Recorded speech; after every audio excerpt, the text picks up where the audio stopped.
Hey everybody, I'm Elliott. Now you're growing green with me. Now on this episode, we'll be talking about aquaponics, and to do that, we're going to have a very special guest. We will be having Tim Cobb of MKB Energy Solutions join us via Skype. Now Tim Cobb runs our R&D facility up in Washington State. Hey Tim, how's it going? Hello Elliott, thanks for having me on. Alright, so let's just start off simple. Why aquaponics? Well, we as a family wanted to start a business, and we all have experience in growing, so going the farming route wasn't too difficult of a decision.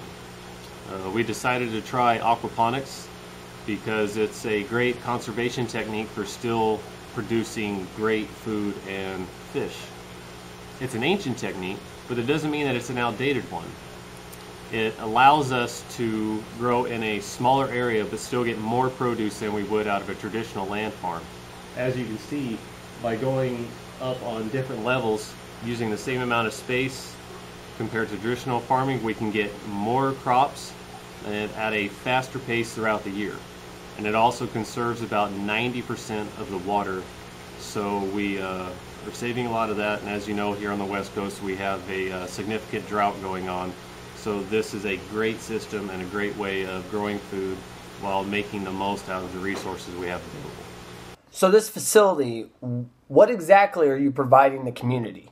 Well, we will be providing the community with the highest quality of organic produce with multiple types of lettuce, greens, tomatoes, bok choy, as well as the tilapia fish. We have blue tilapia in our system. They should be good to go on the market in maybe about 6 months or so. We also plan on working with schools in the community to educate them on the system and the benefits of aquaponics and how this is a viable option for the future of farming because it can be applied just about anywhere. Now Tim, can you give us just a little bit of a background on yourself? Well, I'm the Washington Grow representative for MKB Energy Solutions. The cannabis industry is my main target because the horticultural lighting from Flextronics is second to none and will revolutionize the industry. Now Tim, do you see normal ag, indoor ag, becoming as popular as the cannabis market? This market is similar to cannabis industry in that it still has a lot of room to expand. It's really exciting to be able to conduct some of this R&D and get into the beginning of this market because it still hasn't caught on as for a lot of the large commercial producers yet. And now I understand that your facility is not fully built out, but when it does become fully operational, how much does your facility produce? Well, once we install other top levels on the system, we will be around 700 plants strong, hopefully to harvest about 100 plants a week. And then eventually we want to get to the point where we can harvest up to 1,000 plants a week with about 6,000 to 7,000 plants in the system. That'll be a little bit down the line once we get our greenhouses built outside on the property surrounding the house. All right, now big question, what about the fish? We currently have about 200 tilapia in this system. They breed very quickly once they reach maturity, so we will have them to get multiple tanks in order to separate them.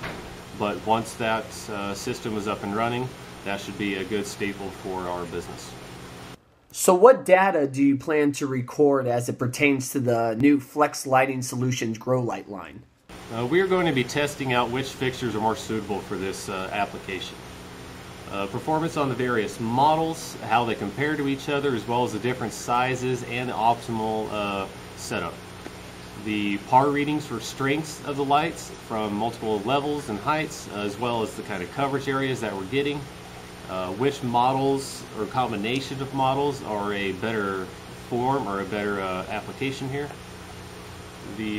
How Flextronics is going to compare to current competitors on the market, which I'm pretty sure will compare and our favor quite well. So what are your plans for expansion? Well, we will be expanding into greenhouses eventually. We have 5 acres on this property that we can use, and once this system is, let's say, running 100% smoothly, then we'll be able to have an idea of how to set up everything outside and get this company in business to expand. And we can't forget how great it is that, this is a family business. We plan on having this family business for a while. This is going to be in the family for generations to come, and we look forward to building it up. Tim, I want to thank you for being on the show. I really do appreciate it. Thank you, Elliott. Appreciate the time. It was a pleasure being on here. And I want to thank all you for watching Growing Green with Elliott. Please hit the like button. Please share, leave a comment. And until next time, this is Growing Green with Elliott.